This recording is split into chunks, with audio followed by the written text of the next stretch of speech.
أعوذ بالله من الشيطان الرجيم بسم الله الرحمن الرحيم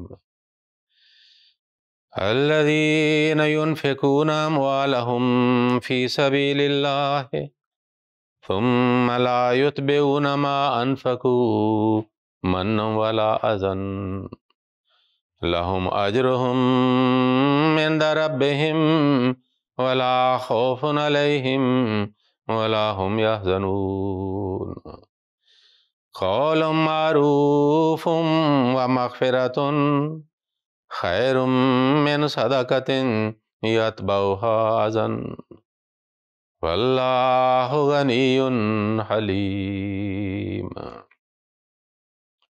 Pour le dars d'aujourd'hui, j'ai choisi un autre sujet qui est très important. C'est concernant un mal, une maladie spirituelle et morale que souvent, des fois, si c'est pas souvent, des fois nous trouvons, c'est-à-dire dans notre comportement, dans une société quelconque où nous vivons. Et le Coran l'a pris particulièrement. Et dans plusieurs versets, Allah a mentionné quelle est l'importance, la gravité de, c'est-à-dire ce défaut, ce péché, quelles sont les conséquences, de cet aspect de notre vie morale et spirituelle. C'est concernant un rappel que l'homme fait un bien, puis il fait rappel, il mentionne. Et l'intention dans ce cas est, des fois pour minimiser, déshonorer les autres, ou des fois l'intention est de montrer que j'ai fait telle et telle faveur envers vous. Et ça fait mal. Et les gens souffrent. C'est nuisible. C'est pour ça qu'Allah a mentionné cela particulièrement. Le verset que j'ai récité, c'est de Surat Al-Baqarah, chapitre 2, verset 263. Et si vous voulez bien comprendre ce sujet, vous pouvez continuer à lire, c'est-à-dire plusieurs versets suivants. Vous allez comprendre le sujet entièrement. La traduction de ce verset c'est le verset 263. Ceux qui dépensent leurs biens pour la cause d'Allah et qui ensuite ne font pas suivre ce qu'ils ont dépensé ni d'un rappel des faveurs octroyées, ni d'une parole blessante. La récompense est auprès de leur Seigneur et ils n'auront aucune crainte, ni ne seront-ils affligés. Une parole bienveillante et un pardon valent mieux que ces aumônes suivies d'une parole blessante, et Allah se suffit à lui-même et est indulgent. Après avoir mentionné, c'est-à-dire cet aspect de comportement humain, qui est aspect négatif,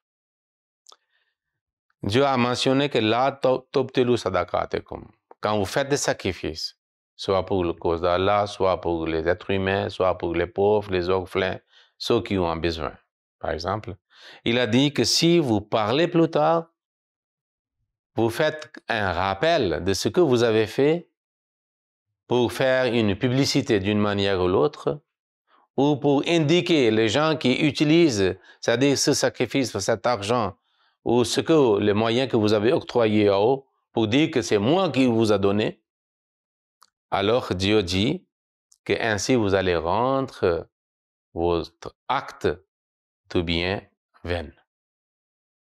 Ça signifie que vous n'avez rien fait. C'est pour cela Allah dit dans ce verset que si quelqu'un a une telle habitude, une telle nature, quand il fait le bien pour la cause d'Allah ou pour quelqu'un d'autre, et puis il mentionne cela devant ces gens-là. Et ainsi, pourquoi il mentionne? Soit pour c'est-à-dire minimiser les autres, soit pour montrer que lui, il est riche, c'est-à-dire donne l'argent aux autres, il est généreux, il fait de la charité, pour que les gens l'applaudissent et l'apprécient. Et puis, reste sous son influence, reste peut-être obéissant à lui. OK? Alors, Allah dit, si quelqu'un a un tel comportement, il vaut mieux qu'il ne dépense pas. Parce qu'il vaut mieux qu'il ne fasse pas ce sacrifice. Il vaut mieux pour lui d'éduquer d'abord sa langue. Il doit éduquer sa langue. Et elle a dit, Qawlun ma'rufun. Bonne parole. Vaut mieux que d'un tel sacrifice, qui est suivi par un rappel, que j'ai fait tel et tel faveur, j'ai fait tel et tel faveur. Et va maghfiraton. Demandez pardon à Allah. Que lorsque vous faites avec tel comportement, vous ne serez pas seulement privé de récompense, mais vous allez mériter mécontentement de Dieu. Et aussi mécontentement des êtres humains aussi. Donc, à quoi ça sert de faire quelque chose qui ne porte rien? Planter un arbre qui ne donne pas de fruits, ni de fleurs. Donc, c'est un exercice futile, inutile. C'est pour cela Allah mentionne plus tard aussi que c'est c'est comme une pluie qui tombe et puis le rocher est nu. Il n'y a rien dedans qui peut faire germer les plantes. Donc, ne donne aucune récompense. Et puis Allah dit, Wallahu ghaniyyun halim. Allah est indépendant, Allah n'a pas besoin pour sa cause votre argent. Donc, ainsi, Allah est mécontent, c'est-à-dire pour un tel comportement. Et un fidèle croyant doit essayer d'éviter, doit lutter lorsqu'il y a telles suggestions qui naissent dans l'esprit de quelqu'un qui a fait un bien, alors qu'il protège, c'est-à-dire ce qu'il a fait.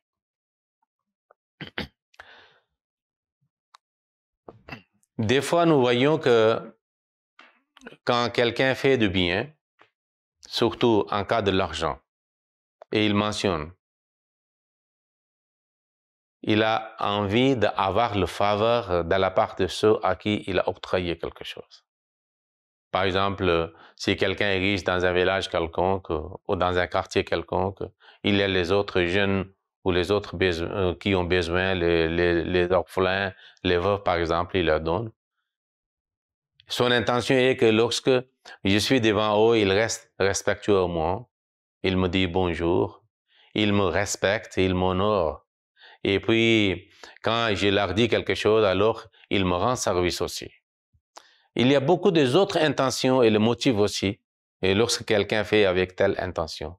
C'est pour cela Allah a interdit d'entretenir de telles idées. Nous trouvons dans le hadith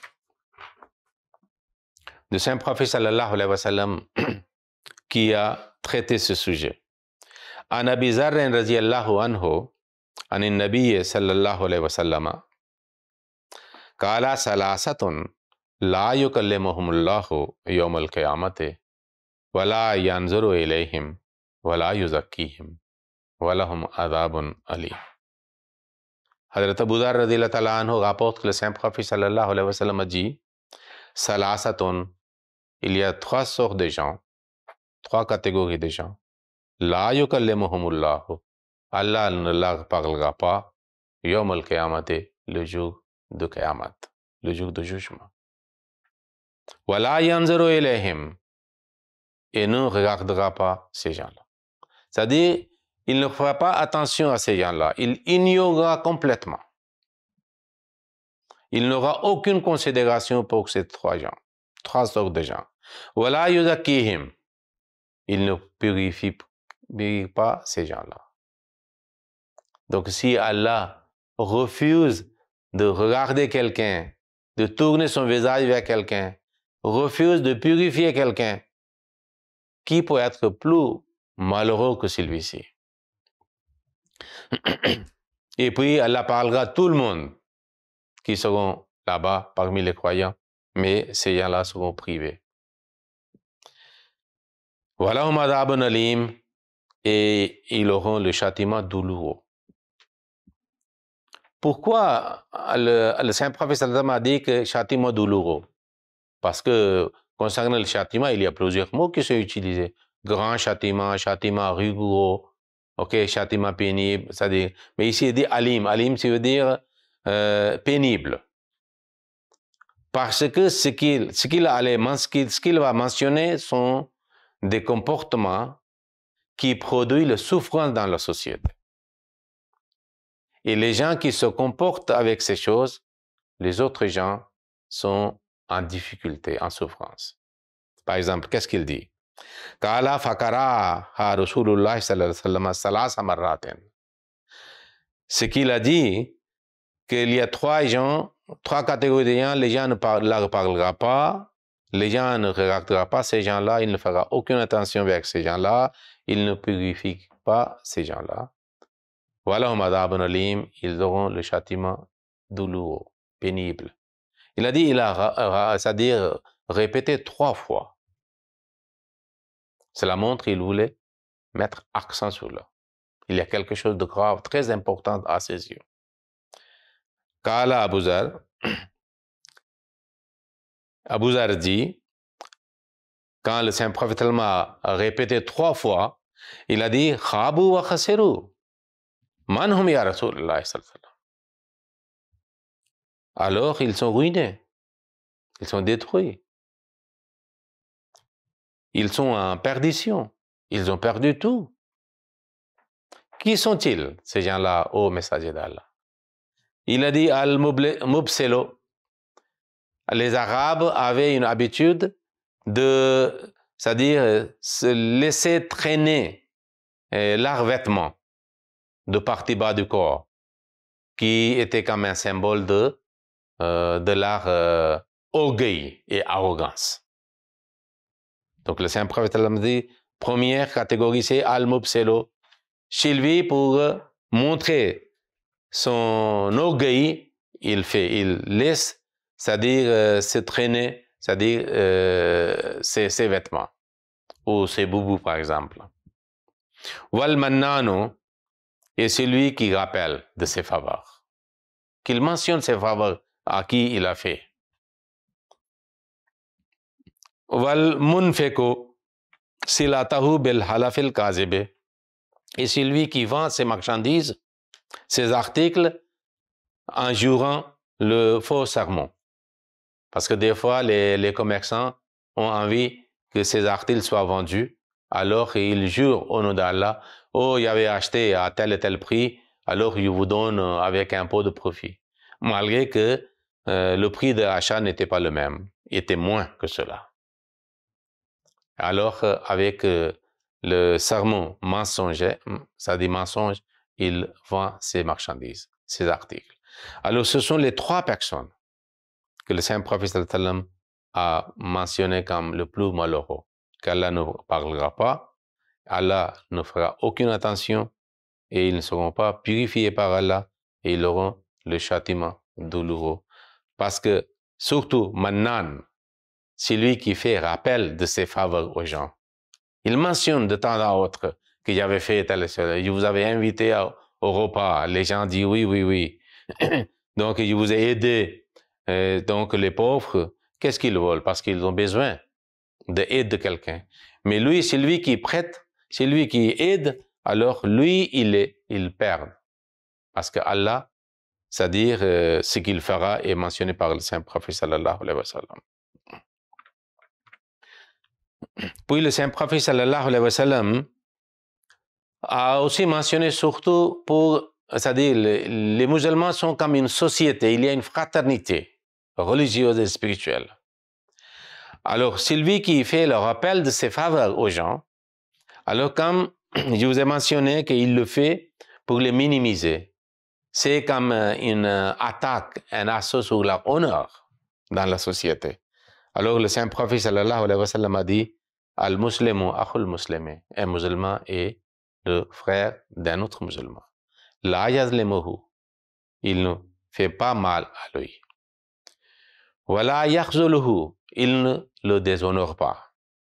Wala yahkiruhu, il ne le minimise pas. Parce que c'est lui qui le fait, il est orgueilleux, il est arrogant. Il considère les autres moins importants que lui. C'est pour ça que le Saint Prophète sallallahu alayhi wa sallam a dit que c'est lui qui le fait, son cœur est privé de droiture, de taqwa. Il a dit qu'il est interdit qu'un musulman verse le sang de son frère musulman, attaque l'honneur de son frère musulman et aussi attaque la richesse ou l'argent de son frère musulman. Et puis le saint prophète sallallahu alayhi wa sallam a dit que celui qui utilise sa langue de telle façon, sans discipline, sans contrôle, il est comme quelqu'un qui a accepté l'islam par la langue, mais la foi n'est pas rentrée, pénétrée dans son cœur. C'est pour ça qu'il a dit La tuzul muslimina. Alors, vous ne devez pas créer une situation nuisible pour les musulmans. Voilà, toi, ne montrez pas, c'est-à-dire, ne attaquez pas leurs défauts, en mentionnant leurs défauts. Voilà, tatabi'u awratihim, et ne cherchez pas leurs défauts aussi. Alors, Allah a aussi mentionné une autre catégorie de gens face à ce comportement.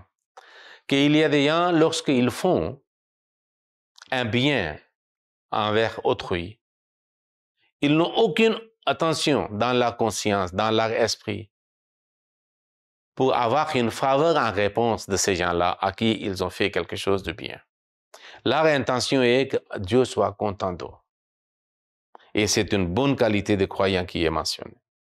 Allah dit dans le Saint-Coran, dans le chapitre 76, versets 9 et 10, وَيُطْعِمُونَ الطَّعَامَ عَلَى حُبِّهِ مِسْكِينًا وَيَتِيمًا وَأَسِيرًا إِنَّمَا نُطْعِمُكُمْ لِوَجْهِ اللَّهِ لَا نُرِيدُ مِنكُمْ جَزَاءً وَلَا شُكُورًا. Les vertueux sont ceux qui nourrissent l'indigent, l'orphelin et le captif pour l'amour de lui. Ici, Allah a utilisé c'est-à-dire pronom, Allah hubbihi, c'est-à-dire pour l'amour de lui ou de cette chose. Alors, ce pronom peut être traduit, expliqué de trois manières.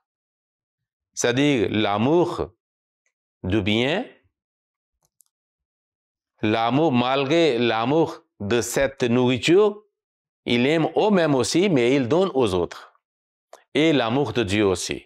Ubbehi signifie pronom et fait allusion vers Allah.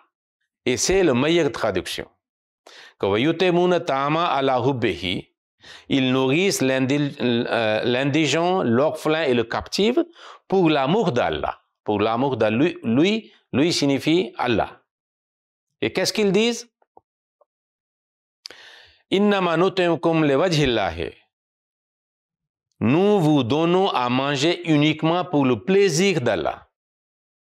Nous ne désirons de vous ni récompense ni remerciement. Ils n'ont même pas une intention quelconque que ces gens-là à qui nous avons aidé, nous avons donné quelque chose, qu'ils nous disent merci. Ni récompense ni remerciement. En vérité, pourquoi ils le font? Parce qu'ils voulaient obtenir le plaisir de Dieu. Il faut que leurs défauts, leurs péchés soient pardonnés et effacés et ôtés et enlevés.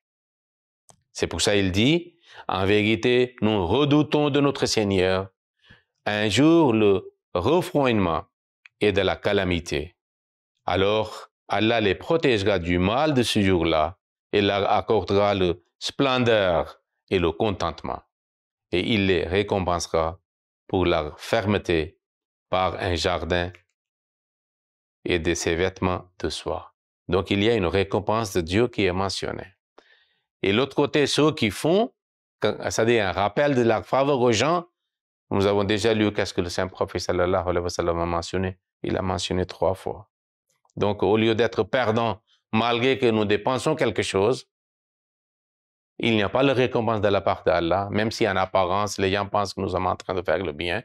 Pourquoi pas rejeter cette suggestion satanique et supprimer et éradiquer cette mauvaise intention et nous essayons de faire notre intention purifiée seulement et exclusivement pour Allah, pour obtenir son plaisir.